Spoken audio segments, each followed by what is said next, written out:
বাংলাদেশে কেন বৈষম্য চাই? আমরা বৈষম্য চাই না স্বাধীন বাংলাদেশ, এটাই আমাদের আশা। এই জন্য আমরা মানববন্ধনে এসেছি। কেউ পাবে না, আমাদের দাবি মানতে হবে।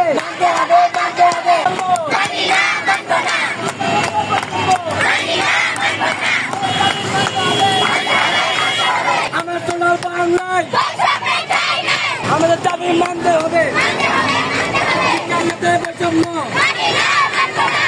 আমাদের কারণে যেটা মানববন্ধন হচ্ছে, আমাদের 2024 সালে বৈষম্যের জন্য আমাদের আন্দোলন হয়েছে, কিন্তু এবছর বেসরকারি স্কুলের ভিত্তি বন্ধ করে সরকারি স্কুলের ভিত্তি হয়েছে।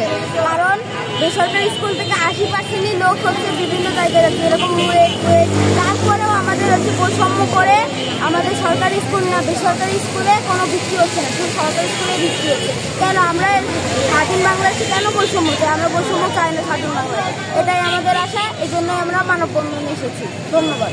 আজকে সারা বাংলাদেশে আমরা দেখতে পাচ্ছি যে প্রাইভেট স্কুল প্রতিষ্ঠানগুলো আমরা যারা আছি, আমাদের মধ্যে সরকার বৈষম্য সৃষ্টি করছে।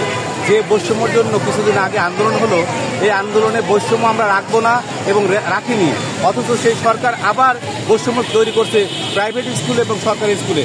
আমাদের পঞ্চম শ্রেণীর যে শিক্ষার্থীরা আছে বৃত্তি পরীক্ষা, এই বৃত্তি পরীক্ষাটা সরকার নির্দেশে বন্ধ রেখেছে এবং সরকারি স্কুলগুলোকে বৃত্তি দিবে, যেখানে বাংলাদেশের 80% স্কুলগুলো বেসরকারি এবং সেখান থেকে ভালো ভালো ছাত্ররা তৈরি হয়। আর এই সকল ছাত্রদেরকে বঞ্চিত করে এই বৈষম্য সৃষ্টি করে বৃত্তি থেকে দূরে রাখছে। এই জন্য আমাদের আজকের এই কর্মসূচি। আমাদের গাজীপুর প্রাইভেট স্কুল অ্যাসোসিয়েশন কর্তৃক আজকে শহীদ ক্যাডেট একাডেমির সৌজন্যে আমরা এখানে আসছি। সবাই আসবে আস্তে আস্তে। আমরা এই মানববন্ধন এই জন্য শুরু করি।